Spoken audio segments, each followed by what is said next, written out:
ಎಲ್ರಿಗೂ ನಮಸ್ಕಾರ. ನಂಗೆ ಸಡನ್ ಆಗಿ ಒಂದು ಹಾಡು ಹೇಳಬೇಕು ಅಂತ ಅನಿಸ್ತು, ಅದಕ್ಕೆ ವಿಡಿಯೋ ಮಾಡ್ತಿರೋದು. ಎಲ್ಲಾದರೂ ಇರು, ಎಂತಾದರೂ ಇರು, ಎಂದೆಂದಿಗೂ ನೀ ಕನ್ನಡದವನಾಗಿರು. ನಾನು ಯಾಕೆ ಈ ಮಾತು ಹೇಳ್ತಿದ್ದೀನಿ, ಯಾಕೆ ಈ ಹಾಡು ಹೇಳ್ತಿದ್ದೀನಿ ಅಂತ ನಿಮ್ಗೆಲ್ರಿಗೂ ಗೊತ್ತಾಗಿದೆ ಅನ್ಸತ್ತೆ. ಕನ್ನಡ, ಕರ್ನಾಟಕ ಅಂತ ಬಂದ್ರೆ ಪ್ರತಿಯೊಬ್ಬ ಕನ್ನಡಿಗನಿಗೂ ಇಟ್ಸ್ ಅನ್ ಇಮೋಷನ್.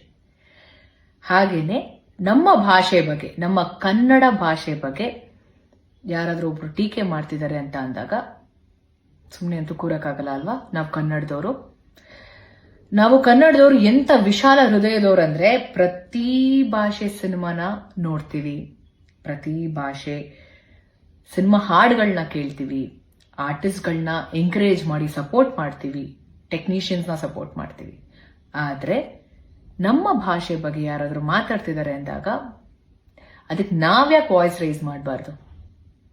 ನಾವಿಲ್ಲಿ ಯಾವ ಭಾಷೆ ಬಗ್ಗೆನೂ ಕೆಟ್ಟದಾಗ ಮಾತಾಡ್ತಿಲ್ಲ. ನಾವ್ ಎಲ್ಲಾ ಭಾಷೆನೂ ವಿ ರೆಸ್ಪೆಕ್ಟೆಡ್. ಬಟ್ ನಮ್ಮ ಭಾಷೆ, ನಮ್ಮ ಕನ್ನಡ ಭಾಷೆ ಬಗ್ಗೆ ಯಾರಾದ್ರೂ ಮಾತಾಡ್ತಿದ್ದಾರೆ ಅಂದಾಗ ನಾವು ಕನ್ನಡಿಗರಾಗಿ we have to stand for it. ನಂಗೆ ಇನ್ನೊಂದು ನಮ್ಮ ಭಾಷೆಲೆ ನಮ್ಮ ಕನ್ನಡದ ಹಾಡು ಇನ್ನೊಂದು ಹಾಕೋಕ್ ಬರ್ತಿದೆ. ದೊಡ್ಡವರಲ್ಲ ಜಾಣರಲ್ಲ, ಚಿಕ್ಕವರಲ್ಲ ಕೋಣರಲ್ಲ ಅಂತ.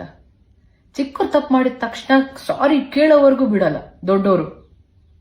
ಆದ್ರೆ ದೊಡ್ಡವ್ರು ತಪ್ಪು ಮಾಡಿದ್ರೆ, ತಪ್ಪು ಮಾಡಾದ್ಮೇಲೆ ಕ್ಷಮೆ ಕೇಳೋದ್ರಲ್ಲಿ ಏನ್ ತಪ್ಪಿದೆ? ಕನ್ನಡನ ಸರಿಯಾಗಿ ಮಾತಾಡದೇ ಇರೋರ್ನ ನಾವು ಹೀಗಲ್ಲ ಹೀಗೆ ಕನ್ನಡ ಮಾತಾಡೋದು ಅಂತ ತಿಳಿಸ್ತೀವಲ್ಲ, ಕಲಿಸ್ತೀವಿ ಆಕ್ಚುಲಿ.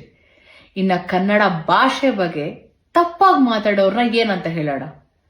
ನವೆಂಬರ್ 1ನೇ ತಾರೀಕು ಕನ್ನಡ ರಾಜ್ಯೋತ್ಸವ ಸೆಲೆಬ್ರೇಟ್ ಮಾಡ್ತೀವಿ. ನಾವ್ ಎಲ್ರೂ ಸಹ, ಪ್ರತಿಯೊಬ್ಬ ಕನ್ನಡಿಗ ಅವರವರ ಸೋಷಿಯಲ್ ಮೀಡಿಯಾ ಪ್ಲಾಟ್ಫಾರ್ಮ್ ಅಲ್ಲಿ ಅವರವರ ಪ್ರೀತಿನ, ಅವರ ಅಭಿಮಾನನ ತುಂಬಾ ಚೆನ್ನಾಗಿ ವ್ಯಕ್ತಪಡಿಸ್ತೀವಿ.